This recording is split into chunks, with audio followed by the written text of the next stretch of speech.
না, আমরা পদত্যাগ করবো কি জন্য? আমরা তো মনে করছি যে এই আপনার এই আন্দোলনের পরে, জুলাই আন্দোলনের পরে ত্রয়োদশ জাতীয় সংসদ নির্বাচন অনুষ্ঠিত হয়েছে এবং এই নির্বাচনে আমার দেশের সব পার্টিতে অংশগ্রহণ করেছে, কোনো পার্টি তো বাদ নেই, অ্যাকসেপ্টিং আপনার একটা দেওয়া হয়েছে এবং তারা ভোট দিয়েছে।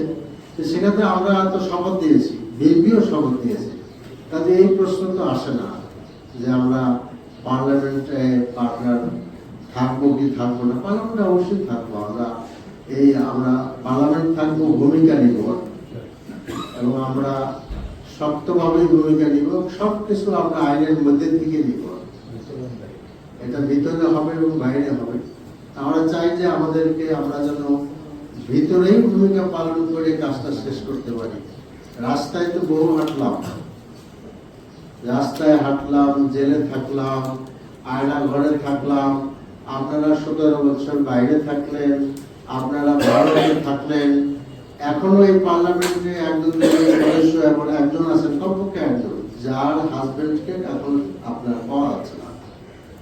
এবং আপনি দেখেন যে আসলে এই গুম খুনের বিষয়টা কিন্তু কোনো দলের সাথে লিমিটেড ছিল না।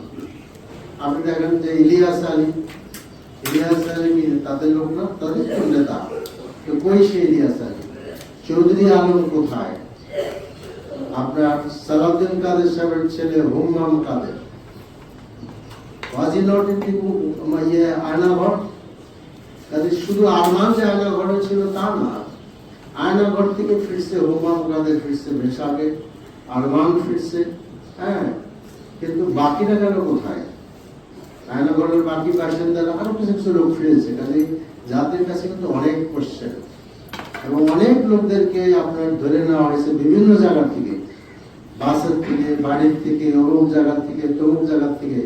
এত কিছু ত্যাগ, এত রক্ত, এত কিছুর বিনিময়ে এই জাতি যদি আসল পথে না হাঁটতে পারে, এর থেকে দুঃখজনক ইতিহাস বোধহয় হবে না। আর ইতিহাসের পাতায় তো এগুলো লেখা থাকবে, তো আপনারাই লিখবেন এবং সেই লেখায় সম্ভবত রাজনৈতিক দলগুলোকে ক্ষমা করার কোন সুযোগ থাকবে কিনা আমি জানি না, সেই উত্তর আপনারাই দিতে পারবেন।